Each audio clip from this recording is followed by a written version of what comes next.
गाँव में मांकड़ आतंक गंजाम जिला धराकोट थाना अंतर्गत के रामचंद्रपुर गाँव में गत 7 दिन है तीनोटी बणुआ मांकड़ आतंक सृष्टि करिसेंति। यार भितरे गाँवर 5 जन मांकड़ आक्रमणर शिकार भी होइछंती। गाँवर जड़े महिला और तांको झियो छात को जाइथिबा समय मांकड़ ठेली देबारु छात तळकु पड़ी गुरुतर होइछंती, जाहाकु नै गाँवर लोक आतंकित अवस्था।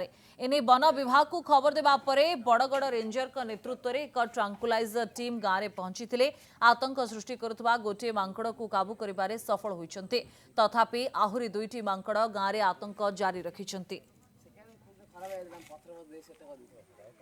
प्राय 10 दिन है गाँव में बिलमाले गाँव भितर समस्त गोडेगिरी चबौची प्राय 5-7 लोक को चबेला मांकड़ चबेगिरी आज वन विभाग को कहलु से मैंने आसिक आज टीम आगिरी धरिकी गले किंतु गोटा को नहीं आहरी 2-3टा अच्छी हाँ जी गले हेले बाड़ी ठेंगा एमती धरिकी जहाँ अस्त्र धरिकी जावाक पड़ुची नहले से माने चबेयाକୁ आसुଛନ୍ତି। प्राय 10 दिन है मांकड़ आसुले माने ये मांकड़ सब थिले 5-6 लोक 7 लोक चोबेगिरी 8 दिन है भय भ्रांत थिलु।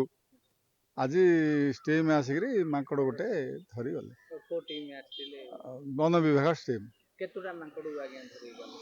गोटे मांकड़ धरी गले आउ प्राय जो दुर्दांत मांकड़ गुराक आउ प्राय 3-4टा खंडे अच्छा मांकड़ काली से राशि सुखाइबा जाइथिले आमर मोर स्त्री मोर झियो जाइथिले मांकड़ जाइकिरी तांको खांदू धरदेला चोबेया ये सीढ़ी रे नोहिंगिरी पलियाला आड़ू आ मांकड़ चोबे पारानी पछ गोटे 2 नात मारलू से जुड़ी तले पड़गले।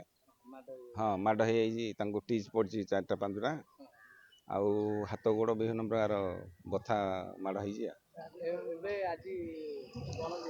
आज वन विभाग को आम बाध्य हो अवगत करेलु से मैंने आसिले किंतु गोटे मांकड़ को ट्रांकुलाइज करके धरचंदी किंतु आउ 3टा 4टा अच्छा दोषी मांकड़ हाँ भय भय निश्चित बिलवाड़ी जाई पार ना कि ढाबारे राशि चकुची केते लोक जाई ना।